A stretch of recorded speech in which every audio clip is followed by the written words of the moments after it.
Le poids du monde nous écrase. Cette phrase, souvent murmurée, parfois criée, résonne en chacun de nous. Elle résume cette sensation d'être submergé par les événements, par les frustrations, par les peurs qui rongent notre intérieur. Ce documentaire, plus qu'un simple exposé philosophique, est une exploration intime de cette souffrance, un voyage vers la sérénité à travers la lentille du stoïcisme. Il ne s'agit pas d'un manuel de solutions toutes faites, mais d'une invitation à déconstruire nos peurs, à comprendre l'impact de nos réactions face à l'adversité et à trouver, au cœur de la tempête, un refuge dans la maîtrise de soi. Imaginez un instant une tempête intérieure. Des vagues de frustration, d'angoisse, d'inquiétude se succèdent, nous secouant comme des feuilles arrachées à un arbre. Ce film, avec sa palette d'images saisissantes, ne cherche pas à minimiser cette réalité crue. Il dépeint, avec une honnêteté poignante, la fatigue physique et mentale qui en découle. Des visages marqués par le poids des difficultés, des corps tendus par l'effort incessant de faire face, témoignent de la prégnance de cette souffrance dans nos vies quotidiennes. Mais cette confrontation brutale avec la réalité n'est pas un aboutissement, mais un point de départ. Elle est le prélude à une exploration plus profonde, à une recherche de solutions qui ne repose pas sur l'évitement, mais sur la compréhension et l'acceptation. Ce documentaire ne se contente pas de déplorer la situation, il va plus loin. Il plonge au cœur de la philosophie stoïcienne, un système de pensée qui depuis des siècles offre des pistes pour appréhender les épreuves de la vie.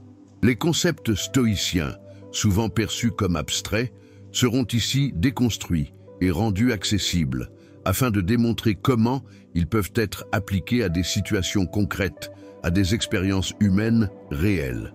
L'image d'une pierre, imperturbable face à la fureur d'une tempête, illustrera l'un des principes fondamentaux, le détachement, non pas d'avec le monde, mais d'avec les événements qui nous dépassent.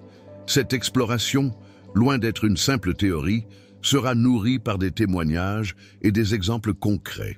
Des personnes confrontées à des situations difficiles, la perte d'un emploi, la maladie, les conflits familiaux, partageront leur cheminement, leur manière de s'appuyer sur les principes stoïciens pour trouver un équilibre, pour canaliser leurs souffrances et en tirer des leçons. Nous sommes tous confrontés à des défis, à des épreuves. Ce documentaire n'offre pas de solution magique, mais il propose une voie, une manière de regarder le monde et les événements qui le composent. Il nous invite à nous interroger sur nos réactions, à questionner nos peurs et à explorer la possibilité d'une paix intérieure, même au cœur de l'adversité. La clé, nous le découvrirons, réside dans le contrôle de nos pensées et de nos émotions. Un contrôle qui, comme un navire maîtrisant les vents contraires, nous permettra de naviguer vers un avenir plus serein. Le voyage commence maintenant. Cependant, la maîtrise de soi ne se limite pas à la simple acceptation des épreuves. Elle implique une compréhension plus nuancée des mécanismes internes qui nous poussent à réagir de manière souvent contre-productive. Imaginez un fleuve puissant, emporté par les caprices d'un torrent. Nos émotions, nos pensées peuvent se déchaîner avec la même violence. Apprendre à les canaliser, à les observer sans jugement est essentiel. C'est comme apprendre à naviguer sur ce fleuve tumultueux, à utiliser les courants pour avancer, plutôt que de se laisser submerger par eux. Prenons l'exemple d'une dispute conjugale. Au lieu de se laisser entraîner dans un cycle d'accusations et de ressentiment, le stoïcien cherche à comprendre les motivations sous-jacentes, les craintes et les besoins insatisfaits de chaque partie. Cette démarche, parfois laborieuse, permet une perspective plus objective et apaise la tempête intérieure. Aussi, la pratique régulière de l'introspection est un outil précieux. En examinant nos propres réactions, nos biais cognitifs, nous pouvons identifier les schémas répétitifs qui nous conduisent à la souffrance. C'est comme regarder une carte détaillée de notre propre esprit. Nous y décelons les zones sensibles, les points faibles, et nous pouvons ainsi apprendre à renforcer nos défenses psychologiques. Par exemple, une personne qui se sent constamment critiquée peut, grâce à l'introspection, identifier cette peur de la critique comme un point faible. Elle peut alors travailler sur cette peur, en se rappelant ses réussites, en construisant une confiance plus solide. Dès lors, face à une critique, elle réagira de manière plus équilibrée, plus rationnelle. Un autre aspect crucial de la philosophie stoïcienne est l'acceptation de ce que nous ne pouvons pas contrôler. Nous sommes souvent submergés par des événements qui échappent à notre volonté, la maladie, la perte d'un être cher, des aléas du destin. Le stoïcien reconnaît la réalité de cette impuissance et accepte cette part d'incertitude. Cela ne signifie pas fatalisme, mais plutôt un détachement des résultats. Concentrer ses efforts sur ce qui est en son pouvoir, sur ses propres réactions et ses actions devient alors la voie privilégiée. Considérons un étudiant qui travaille dur pour réussir un examen, mais qui ne peut pas contrôler les résultats. La frustration est souvent présente. Le stoïcien, en acceptant l'incertitude du résultat, peut se concentrer sur le travail accompli, sur l'effort fourni. Cette acceptation libératrice lui permet de se concentrer sur son objectif et de vivre l'expérience d'apprentissage avec une sérénité accrue. Maintenant, considérez comment cela s'applique lorsque vous faites face à une déception professionnelle. Au lieu de vous laisser submerger par la frustration, par la colère, reconnaissez l'aspect inévitable de la déception. Concentrez-vous sur les leçons tirées de l'expérience. Cherchez à identifier les aspects de la situation que vous pouvez améliorer. Cette attitude, au lieu de vous laisser abattre, vous permettra d'en tirer une force nouvelle. Ce n'est pas une simple philosophie abstraite, mais une approche concrète pour traverser les obstacles de la vie avec plus de résilience. Un autre élément fondamental de la sagesse stoïcienne réside dans la pratique de la vertu, non pas une vertu affichée, mais une intériorisation profonde des valeurs morales. Imaginez un jardinier qui cultive soigneusement ses plantes.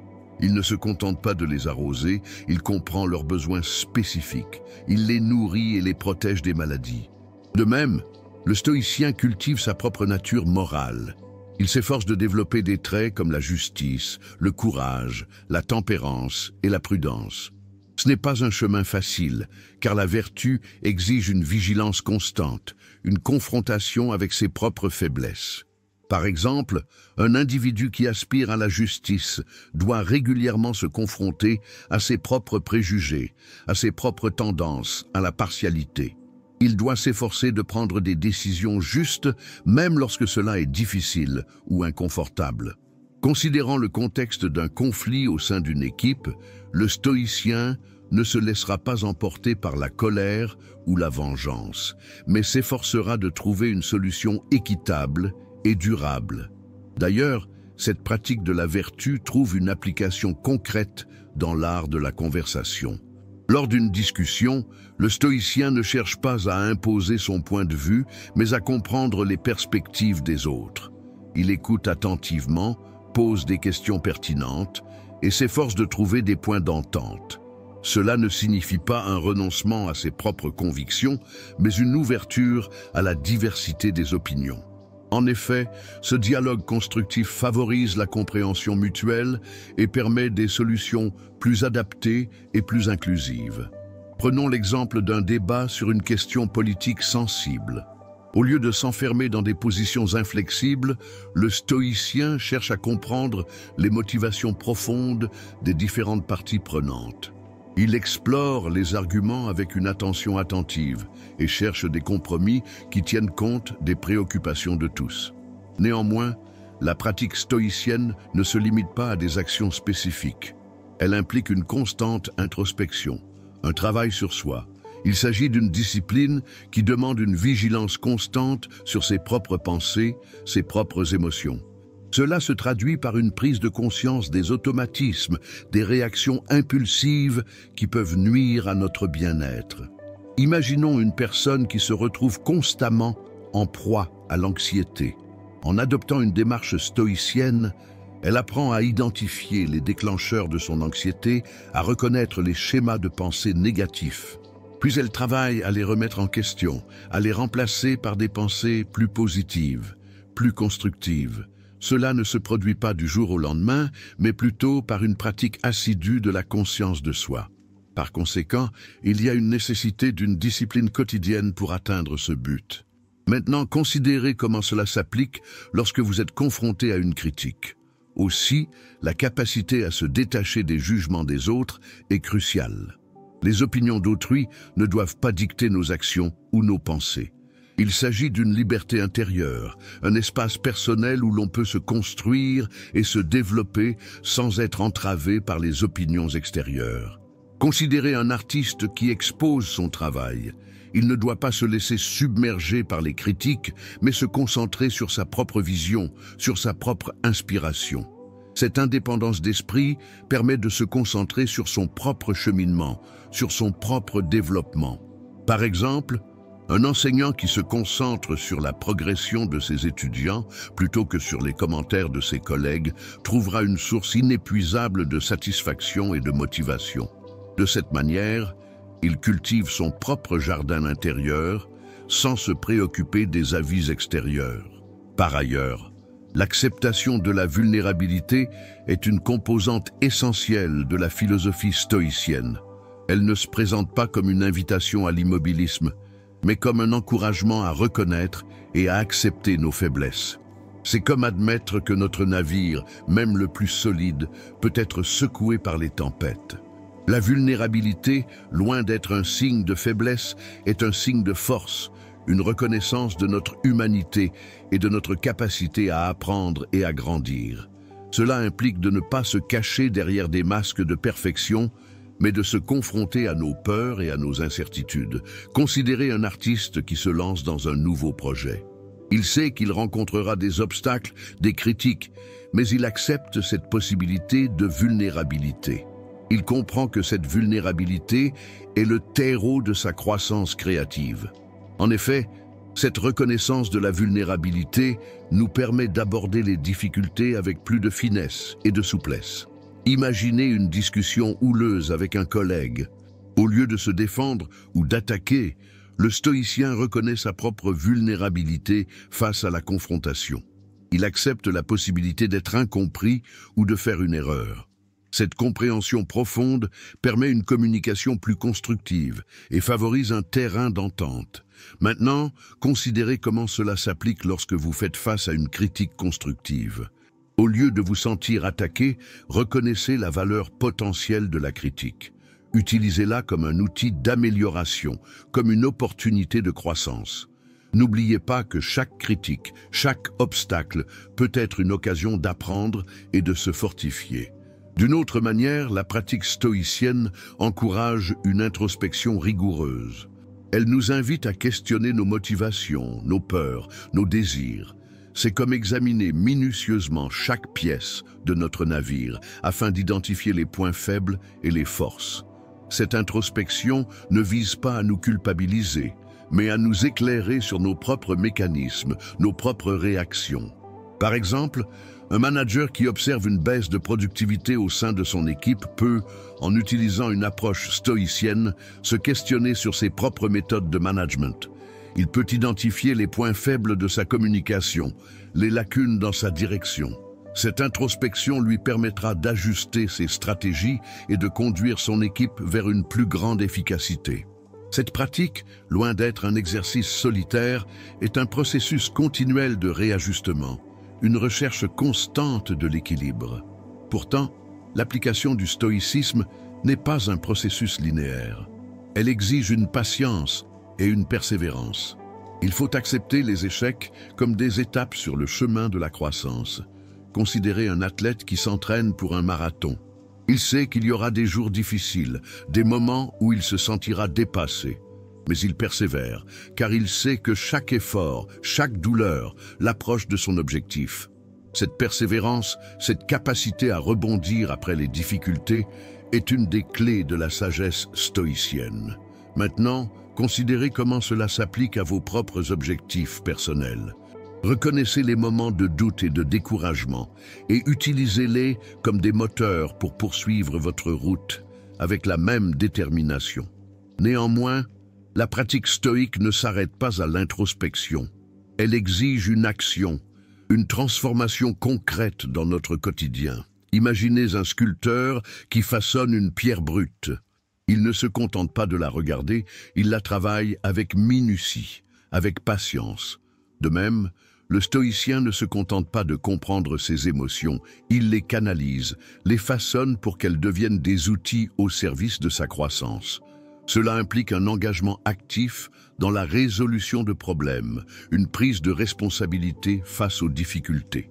Par exemple, un employé confronté à un collègue difficile ne se laissera pas submerger par la frustration, mais cherchera des solutions constructives. Il analysera la situation, identifiera les points de conflit et proposera des approches plus collaboratives. Maintenant, considérez comment cette approche s'applique lorsque vous êtes confronté à une tâche complexe. Au lieu de sombrer dans le désespoir, cherchez des solutions, décomposez le problème en parties plus gérables. De plus, la philosophie stoïque met l'accent sur la vertu de la modération. Elle nous invite à éviter les excès, les désirs démesurés, qui nous rendent vulnérables aux fluctuations de l'humeur. Cela ne signifie pas une privation, mais une recherche d'équilibre, une juste mesure dans nos actions et nos pensées.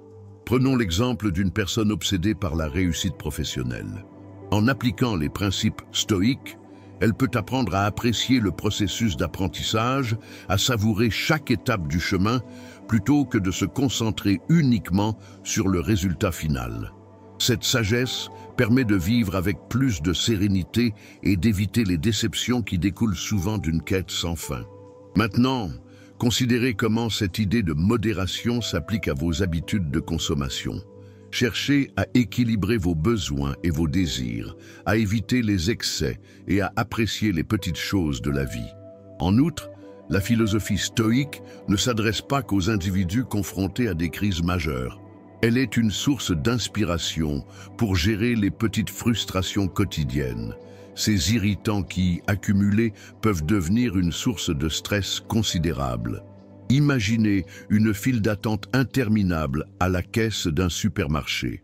Au lieu de laisser la frustration monter, le stoïcien peut choisir de pratiquer la patience, de reconnaître la situation comme un moment transitoire. Cette attitude, même dans les situations apparemment insignifiantes, permet d'éviter de laisser les petites contrariétés empoisonner le quotidien. Maintenant, réfléchissez à la manière dont vous réagissez face aux embouteillages ou aux retards imprévus. Appliquez une perspective stoïque et apprenez à considérer ces moments comme des occasions d'introspection ou de détente. Finalement, il est essentiel de se rappeler que le stoïcisme est un cheminement, un voyage vers une meilleure compréhension de soi. Il ne s'agit pas d'un aboutissement, mais d'un engagement continu. Ainsi, il est important d'être patient avec soi-même. Chaque jour est une nouvelle opportunité d'apprendre, de grandir, de s'améliorer. Considérez une plante qui pousse dans un sol difficile. Elle doit affronter les vents, la sécheresse, mais elle continue de grandir, de s'adapter. De même, chaque obstacle sur le chemin stoïque est une occasion de fortifier sa résilience et de renforcer sa capacité à faire face à l'adversité. Maintenant, considérez comment cette perspective s'applique à vos propres défis personnels. Chaque difficulté est une chance de grandir et de vous rapprocher de la sérénité. Néanmoins, la pratique stoïque ne se limite pas à une simple adaptation aux circonstances. Elle encourage une transformation plus profonde, une évolution vers une philosophie de vie plus équilibrée. Imaginez un jardinier qui ne se contente pas de tailler ses rosiers, mais qui observe attentivement le comportement des insectes et des oiseaux dans son jardin. Il apprend à comprendre les subtilités de la nature, à interagir avec elle de manière respectueuse et harmonieuse. De la même façon, le stoïcisme nous invite à considérer notre propre rôle dans le monde, à comprendre les nuances des interactions humaines et à développer une perspective plus globale. Par exemple, un dirigeant d'entreprise confronté à une crise économique peut, au lieu de s'apitoyer sur son sort, analyser la situation avec une perspective plus large. Il peut identifier les facteurs externes qui influencent son entreprise, comprendre les besoins des clients et adapter ses stratégies en conséquence. Cette approche, loin d'être passive, est une forme d'engagement actif et responsable. Maintenant, considérez comment cette approche s'applique lorsque vous êtes confronté à des critiques négatives. Au lieu de vous laisser submerger par le découragement, analysez les commentaires avec une certaine distance, identifiez les points pertinents et ceux qui sont peut-être biaisés. Cette analyse objective vous permettra de vous concentrer sur la substance et d'éviter les réactions émotionnelles. Aussi, une autre dimension du stoïcisme réside dans la capacité à se détacher des attentes irréalistes. Nous sommes souvent accablés par des exigences que nous nous imposons ou que la société nous impose. Le stoïcisme nous invite à définir nos propres priorités, nos propres objectifs et à les poursuivre avec une constance et une détermination mesurées. C'est comme un sculpteur qui ne se laisse pas distraire par les formes idéalisées, mais se concentre sur la perfection de chaque détail. Considérez un artiste qui aspire à une reconnaissance, mais qui accepte que la validation extérieure ne détermine pas sa valeur intrinsèque.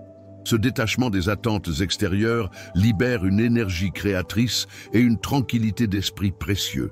Par ailleurs, le stoïcisme nous invite à nous concentrer sur les actions que nous pouvons contrôler. Trop souvent, nous nous laissons submerger par le poids des événements qui échappent à notre volonté. Le stoïcisme, à ce niveau, est une invitation à la responsabilité personnelle. C'est comme un navigateur qui, face à une tempête, se concentre sur la maîtrise de son gouvernail, au lieu de se laisser emporter par les flots. Maintenant, considérez comment cette idée s'applique lorsque vous avez un conflit avec un proche. Au lieu de vous focaliser sur les erreurs de l'autre, concentrez-vous sur la manière dont vous pouvez améliorer votre propre comportement et vos réactions.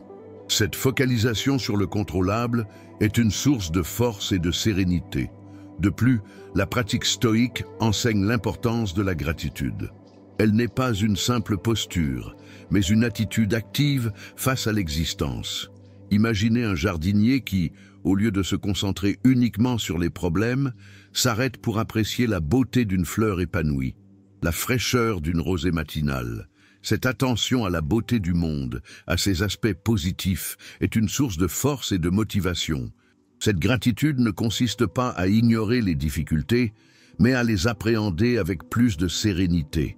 Par exemple, un artiste qui a reçu une critique négative peut choisir de se concentrer sur les encouragements positifs qui l'ont accompagné, sur la fierté d'avoir relevé un défi. Cette reconnaissance, même face à l'adversité, est une source de résilience. Maintenant, considérez comment cette pratique de la gratitude s'applique à votre vie quotidienne. Prenez un moment pour reconnaître les aspects positifs, les petites joies, les moments de grâce qui se cachent souvent sous la surface du quotidien. En outre, le stoïcisme encourage la perspective à long terme. Souvent, nous sommes submergés par des préoccupations immédiates, des crises passagères. La sagesse stoïque nous invite à considérer les événements dans une perspective plus large, à discerner les tendances et les motifs qui se cachent derrière les circonstances. C'est comme un navigateur qui, face à une tempête, ne se concentre pas uniquement sur la menace immédiate, mais analyse les conditions météorologiques à long terme, anticipant les phases de la tempête. Considérez un dirigeant d'équipe qui observe une baisse de morale chez ses collaborateurs.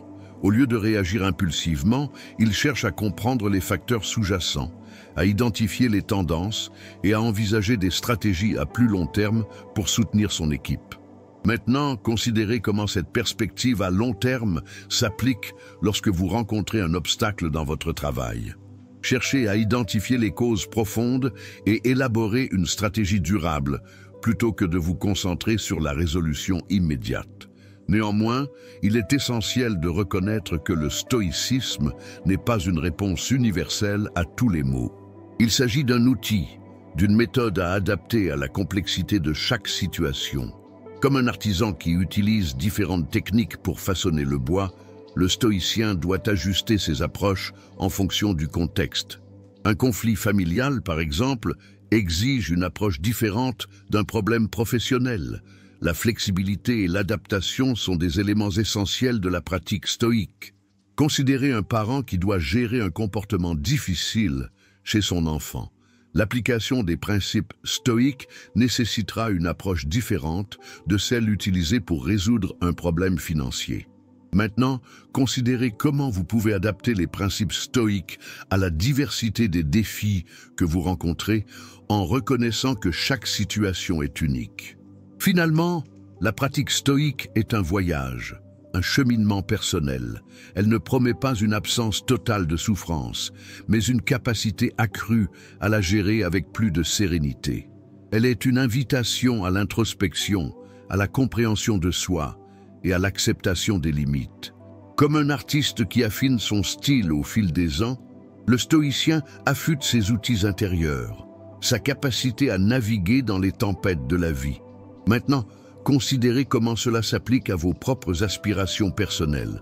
Acceptez la complexité du voyage et utilisez chaque expérience comme une opportunité d'apprendre et de grandir. En outre, la philosophie stoïque propose une perspective unique sur la gestion du temps. Plutôt que de se laisser submerger par la course effrénée des minutes, elle encourage une appréciation plus profonde de chaque instant. Imaginez un sculpteur qui façonne une statue. Il ne se précipite pas, ne cherche pas à accélérer le processus. Au contraire, il observe attentivement chaque détail, chaque nuance, et s'attache à créer une œuvre harmonieuse. De la même manière, le stoïcien ne court pas après le futur, ni ne s'attarde sur le passé. Il se concentre sur le présent, sur la qualité de chaque instant. Now, consider how this applies when you face a challenging project at work. Au lieu de vous laisser submerger par la pression du délai, prenez le temps d'analyser chaque étape, d'évaluer les ressources dont vous disposez et de planifier méticuleusement chaque tâche. Cette approche, loin de ralentir, favorise une efficacité accrue et réduit les erreurs. Cependant, une autre dimension essentielle réside dans la capacité à discerner les distractions. Notre environnement, notre société sont souvent source de perturbations. Le stoïcisme nous invite à les identifier, à les repérer et à les contourner avec discernement. Prenons l'exemple d'un étudiant qui prépare un examen. Des notifications incessantes, des distractions incessantes peuvent le détourner de son objectif. Le stoïcien, conscient de ces perturbations, apprend à les minimiser, à les ignorer ou à les canaliser vers une utilisation plus productive. Maintenant, considérez comment cela s'applique lorsque vous vous sentez distrait par les réseaux sociaux. Définissez des périodes spécifiques pour consulter ces plateformes et utilisez ces moments comme des pauses, des récompenses, pas comme des distractions constantes. Par conséquent, le stoïcisme n'est pas une doctrine rigide, mais un ensemble de principes à adapter à la réalité de chaque existence. Il s'agit d'un outil qui doit être affiné, poli et appliqué avec une flexibilité constante. Imaginez un artisan qui travaille avec différentes essences de bois. Chacune requiert une technique spécifique, une approche personnalisée. De la même manière, chaque situation de la vie demande une adaptation des principes stoïques. Considérez une relation conflictuelle. L'application du stoïcisme ne sera pas la même qu'en cas d'une négociation professionnelle. Maintenant, considérez comment cette flexibilité s'applique lorsque vous affrontez une situation inattendue. Adoptez une attitude ouverte, adaptez vos stratégies au contexte et ne vous laissez pas immobiliser par la surprise. Finalement, un autre élément clé se trouve dans la compréhension de nos propres limites. Nous sommes tous confrontés à nos faiblesses, à nos failles. Le stoïcisme nous invite à les reconnaître, à les accepter et à les utiliser comme des indicateurs pour améliorer nos actions. Imaginez un navigateur qui, avant de partir en mer, examine attentivement son bateau, identifie ses points faibles et les renforce. De même, le stoïcien, en acceptant ses limites, peut les utiliser comme des repères pour construire une vie plus équilibrée. Maintenant, considérez comment cela s'applique lorsque vous êtes confronté à une tâche complexe. Reconnaissez vos points faibles, demandez de l'aide si nécessaire et travaillez à les renforcer pour une meilleure efficacité. À présent, en contemplant l'ensemble de ce voyage intellectuel, un sentiment de clarté émerveille l'esprit. Les réflexions précédentes, loin d'être isolées, se tissent comme les fils d'une tapisserie, révélant un motif cohérent et harmonieux. L'esprit, libéré de la frénésie des pensées éparses, se trouve maintenant en position de scruter les nuances de cette toile complexe. On perçoit une convergence, une symphonie subtile entre les concepts, comme les notes d'une mélodie qui prend forme. Cette quête pour une sérénité durable, pour une manière plus harmonieuse d'affronter les vents contraires de l'existence, prend ainsi une nouvelle dimension. L'introspection rigoureuse, la capacité à discerner nos propres limites, l'acceptation des imperfections et des vulnérabilités, se positionnent comme les piliers d'un édifice solide et durable. Comme des pierres taillées avec soin, ces éléments s'assemblent pour former une structure inébranlable, un refuge intérieur face à la tempête. Au cœur de cette structure, l'attention portée au présent, à la qualité de chaque instant, se révèle essentielle. Elle est comme un fil conducteur reliant les diverses facettes de la sagesse stoïque. La modération, la gratitude, la persévérance, tous ces éléments se fondent dans un tout cohérent, un témoignage de la capacité humaine à transcender les épreuves. On ne se contente plus d'observer le paysage, on le vit, on le façonne avec une conscience accrue. L'observateur attentif discerne maintenant une forme nouvelle, une perspective renouvelée sur la quête de la sérénité. La liberté, envisagée non comme l'absence de contraintes, mais comme la maîtrise de soi, émerge avec une force nouvelle. Cette maîtrise, loin d'être une forme d'austérité, se présente comme un épanouissement de l'esprit, une capacité accrue à naviguer dans les complexités de la vie. Réfléchissez sur ce voyage jusqu'ici. N'est-ce pas un appel à une plus grande responsabilité personnelle? Une invitation à façonner son propre destin pierre à pierre, en acceptant les nuances de la nature humaine? N'est-ce pas en fin de compte une promesse d'une vie plus riche, plus pleine de sens, en dépit des difficultés inévitables? La conclusion approche, et elle promet de nous éclairer sur la signification profonde de ce voyage initiatique. Au terme de ce voyage introspectif, un sentiment profond de sérénité émerge, non pas comme une absence de turbulence, mais comme une capacité accrue à naviguer au cœur des tempêtes. Le poids du monde, si pesant parfois, se révèle moins une entrave qu'une opportunité de croissance, une invitation à la compréhension de soi. Le stoïcisme, loin d'être une doctrine rigide, se présente comme une constellation d'étoiles, guidant le regard vers une meilleure appréhension de notre propre nature, de notre place dans l'univers. Ce n'est pas une promesse de bonheur sans nuages, mais une invitation à cultiver une résilience profonde. Une capacité à reconnaître, à accepter et même à transformer les épreuves en tremplin vers un épanouissement intérieur. L'acceptation de la vulnérabilité, la reconnaissance de nos limites, la maîtrise de nos pensées ne sont pas des signes de faiblesse, mais des signes de force, des balises pour naviguer dans la complexité de l'existence. Ce voyage intérieur, cette exploration de la sagesse stoïque nous invite à nous reconnecter avec l'essence même de notre humanité, à regarder au-delà des apparences, au-delà des tumultes, pour découvrir la beauté et la richesse qui se cachent en nous. Comme un jardinier qui cultive ses plantes avec patience et attention, nous sommes appelés à cultiver notre propre jardin intérieur, à y planter les graines de la sagesse, de la résilience, de la gratitude. Chaque difficulté, chaque obstacle devient ainsi une opportunité d'apprentissage, une pierre précieuse dans la construction de notre propre édifice intérieur. Le véritable défi réside maintenant dans l'application concrète de ces enseignements. Ce n'est pas une théorie abstraite, mais un cheminement personnel, un engagement quotidien vers une existence plus consciente, plus équilibrée. La vraie pratique commence maintenant. Elle réside dans l'observation attentive de nos pensées et de nos réactions, dans l'acceptation de nos faiblesses comme autant de points de départ vers la croissance. Elle réside dans l'exercice constant de la gratitude, dans la recherche de la modération, dans la persévérance face aux difficultés. Ce n'est pas une destination, mais un voyage continu, un processus d'épanouissement personnel qui s'étend au-delà des pages de ce film. Que cette sagesse stoïque, comme un phare dans la nuit, éclaire vos pas, vous guide vers une meilleure compréhension de vous-même et du monde qui vous entoure. Que la liberté, la sérénité et la résilience deviennent les compagnons de votre existence. Le poids du monde peut être lourd, Mais avec la force intérieure, vous pouvez le porter avec dignité et grâce.